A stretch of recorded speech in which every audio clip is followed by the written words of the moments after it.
Olá, o tema deste vídeo é a relação entre a história do Império Romano e a história do cristianismo. Vamos colocar os dois em perspectiva. Combinado? Daqui a pouco.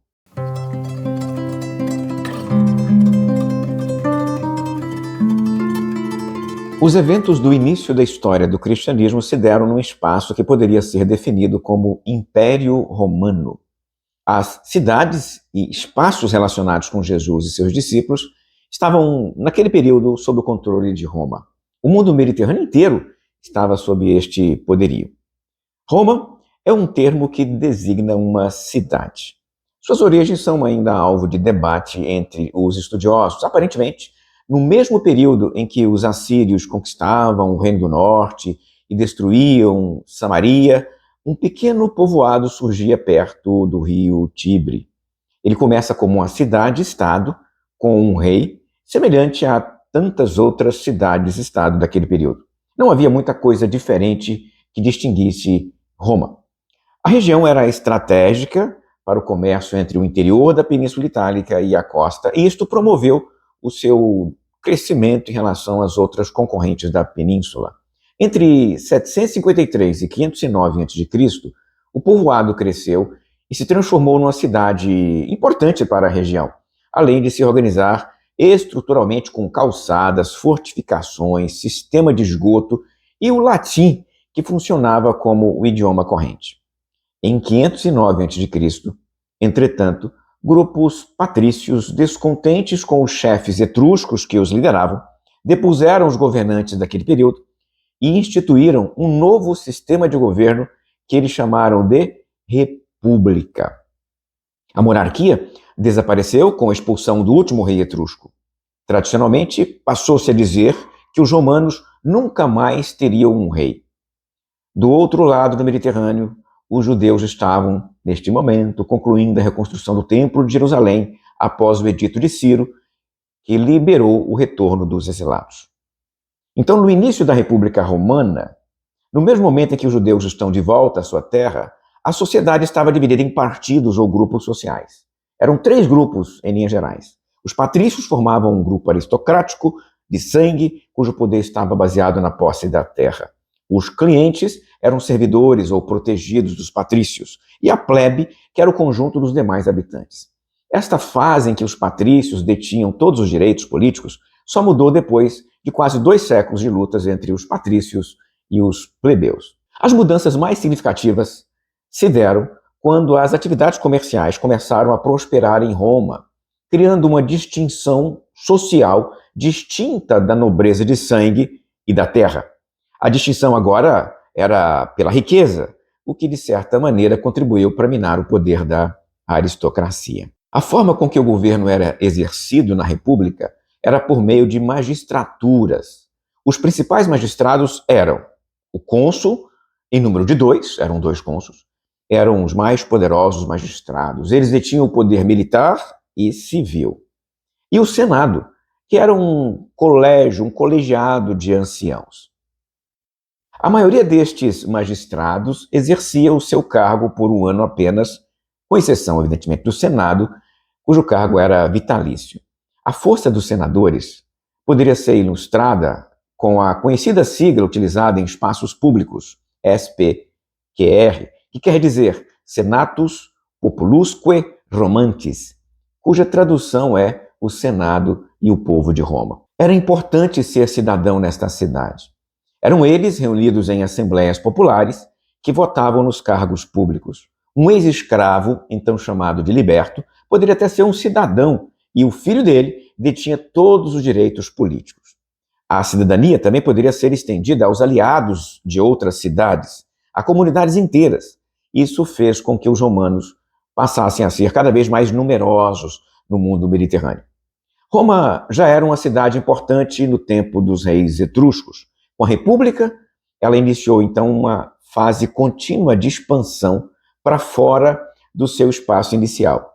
Então, inicialmente, ela derrotou e submeteu as outras cidades e povos da própria Península Itálica, mas após ter conquistado toda a península, a partir do século III a.C., Roma iniciou uma expansão para fora, para o outro lado do mar, inclusive. Isso transformou rapidamente a sociedade, especialmente pelo afluxo de riquezas, que começou a se concentrar na mão de algumas pessoas ali daquela cidade. Isso transforma rapidamente a sociedade, especialmente pelo afluxo de riquezas, que começou a se concentrar na mão de alguns poucos cidadãos. Os lucros vinham principalmente da captura e venda de escravos. E os escravos eram os inimigos derrotados, ou então das terras incorporadas ao chamado ager públicos. Estes escravos eram rapidamente utilizados como mão de obra gratuita nas terras dos romanos.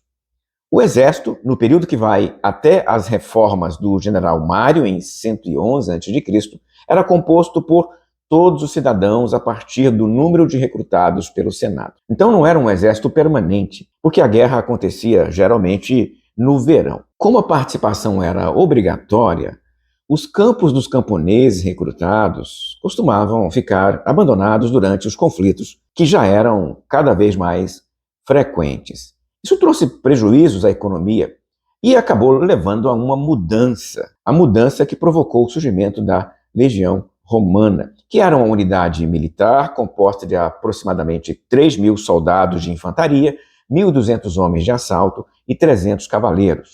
Os generais destas legiões eram chamados de imperators, termo que significava aquele que manda. A partir do momento, então, que as guerras se deslocam para regiões distantes e vão durar mais tempo, o exército passa a remunerar os soldados com um salário, e agora os soldados e as legiões, que eram profissionais, desenvolvem uma carreira militar, mas, como consequência, a lealdade destes grupos se torna cada vez mais voltada para os seus generais, em vez de para o Estado. Isso vai dar origem a muitas guerras civis aqui neste período final da República. E após meio século de guerras civis, quando as legiões romanas lutavam entre si apoiando um ou outro general, surgiu um deles, Caio Júlio César, que fará uma importante transição. Como ele não foi reconhecido no cargo de general pelo Senado, César se voltou contra essa instituição, invadiu Roma e se tornou ditador. Foi morto um pouco depois, é verdade, nos famosos Idos de Março, ou seja, 15 de março do ano 44 a.C.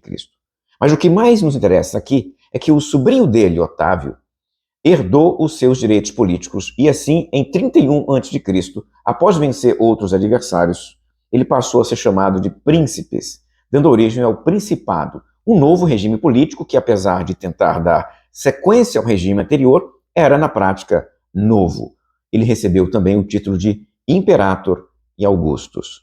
O novo regime também pode ser chamado de Império Romano, por causa do seu líder maior, o Imperator. Ele é marcado por um longo período de paz interna, daí Pax Romana. Os imperadores não eram reis. Eles mantiveram, pelo menos formalmente, as magistraturas, apesar de concentrarem em suas mãos os principais poderes do Estado. Os órgãos administrativos da antiga república continuaram a existir, mas vários de seus cargos estavam agora sob o controle do imperador. O que estava na base da manutenção deste enorme império? Primeiro, a capacidade romana de cooptar as lideranças locais. Um segundo fator estava na capacidade de estruturar administrativamente este império.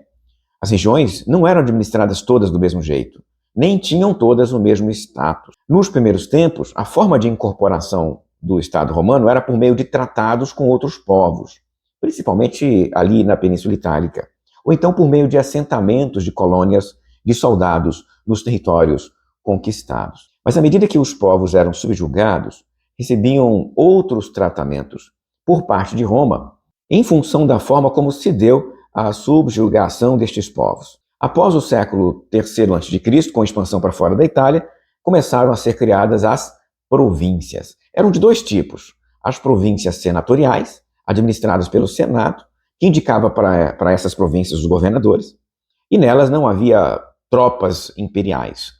As outras províncias eram as províncias imperiais, estas sim com a presença de legiões romanas, administradas diretamente pelo imperador por meio de governos militares. Normalmente estas províncias estavam nas fronteiras ou então eram províncias mais belicosas, não estavam ainda pacificadas. Cada província tinha uma capital. Nesta, o governador, assistido por um conselho provincial, geralmente formado pelas elites da região, administrava ali o lugar. Cada província era subdividida em regiões menores, cada uma com uma própria sede, o que ajudava na cobrança dos impostos e na manutenção das estradas. De uma maneira geral, cada cidade contava também com uma câmara própria, com magistrados locais que faziam a gestão dos assuntos da região. A função do exército era, neste momento, defender as fronteiras contra ataques externos e reprimir as dissidências internas. Isso significa que a própria sobrevivência do império estava repousada sobre esta instituição. Era o exército que garantia o poder romano. Ele ainda ajudava na disseminação do latim, não apenas por integrar diferentes povos na sua composição, mas também por integrar-se nas comunidades perto de onde estavam estacionados, principalmente as legiões de fronteira. Tanto o exército quanto a população pobre da capital eram subsidiados pelo Estado romano, o que demandava enormes quantias de recursos. Num canto deste império, obscuro na perspectiva de quem morava em Roma, estava o antigo reino da Judéia. Após o período de guerra conhecido como Guerra dos Macabeus, o território do antigo Israel estava novamente nas mãos dos judeus, de maneira independente de poderes externos. Os governantes eram os descendentes dos Asmoneus, também chamados de Macabeus. Isso durou mais ou menos 100 anos, até 63 a.C., quando a região foi envolvida na fase expansionista e imperialista do final da República Romana. Inicialmente, o Estado da Judéia se tornou vassalo de Roma. Ainda tinha o seu rei, Herodes o Grande. Ele era o rei dos judeus quando Jesus nasceu. Após a sua morte e um período de transição, o Estado judeu chegou ao fim. Depois disto, a região foi dividida em províncias romanas. No fim do século I, eram possivelmente duas províncias: a província da Síria, na parte norte, e a província da Judéia, na parte sul.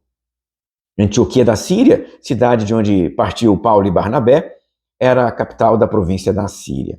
Jerusalém, a antiga cidade de Davi, era a capital da província da Judéia. Se você gostou desse vídeo, não esqueça de dar o seu joinha, compartilhar com quem você acha que possa se interessar por essa temática e se inscrever em nosso canal se ainda não é inscrito. Até a próxima, se Deus quiser.